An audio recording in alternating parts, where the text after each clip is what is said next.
পাকিস্তান ও বাংলাদেশের সংস্কৃতি বিনিময় দুই দেশের জনগণের সম্পর্কে ইতিবাচক ভূমিকা রাখবে বলে জানিয়েছেন ঢাকায় নিযুক্ত দেশটির হাই কমিশনার সৈয়দ আহমেদ মারুফ। সকালে রাজধানীর গুলশানে তৃতীয় প্রজন্মের অত্যাধুনিক high definition channel SA television পরিদর্শনে এসে একথা বলেন তিনি। এ সময় এসএ টিভির ব্যবস্থাপনা পরিচালক সালাউদ্দিন আহমেদ বলেন, মুসলিম হিসেবে অভিন্ন কৃষ্টি, কালচার, সংস্কৃতি বিনিময় হলে দুই দেশই লাভবান হবে। তামান্না তাহসিন খানের প্রতিবেদন।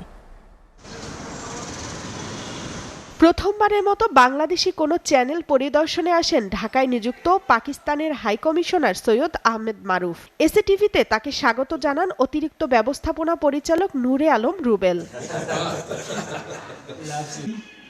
এ সময় নিজ কার্যালয়ে ফুলেল শুভেচ্ছা জানান এসএ টিভির ব্যবস্থাপনা পরিচালক সালাউদ্দিন আহমেদ।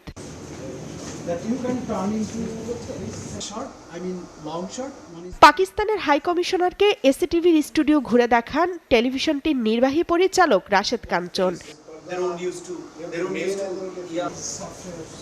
নিউজ রুম ঘুরে দেখান head of news Mahmud Al Faisal.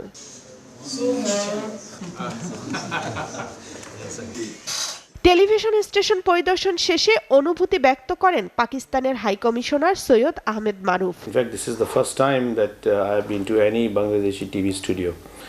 We had a lengthy discussion about possible collaboration between the Pakistani TV channel and the Bangladeshi TV channel, especially in terms of the Pakistani TV dramas, the family dramas that we have. I know for a fact that they are very popular here.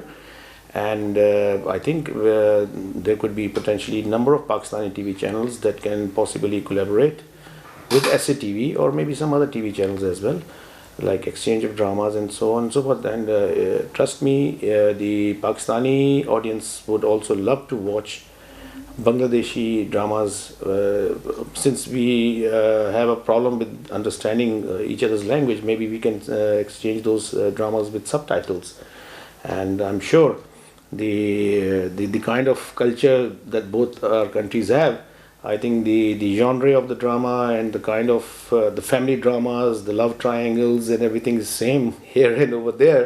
So any TV drama here or TV drama from Pakistan is going to be a hit in both the countries. SA টিভির ব্যবস্থাপনা পরিচালক সালাউদ্দিন আহমেদ বলেন, সংস্কৃতি বিনিময় মুসলিম দেশ হিসেবে পাকিস্তান বাংলাদেশের ভবিষ্যৎ প্রজন্মের কল্যাণে আসবে। একসময় তো আমরাও পাকিস্তানেরই একসাথেই ছিলাম, হয়তো পরবর্তী সময়ে আমরা আলাদা হয়েছে, কিন্তু আমাদের কালচার একই রয়েছে যেহেতু আমরা মুসলমান। আমাদের কালচার এবং পাকিস্তানের সাথে আমাদের যে তথ্য বিনিময় এবং যেই কালচারের বিনিময় হবে, এটা আমাদের মনে হয় খুব ভালো হবে। এটা আমরা খুব অ্যাপ্রিসিয়েট করি যে পাকিস্তানের সাথে আমাদের ড্রামা এবং সব কিছু বিনিময় হলে ভালো হবে এবং মুসলিম ভাষাভাষীর মানুষের এটা কল্যাণে আসবে।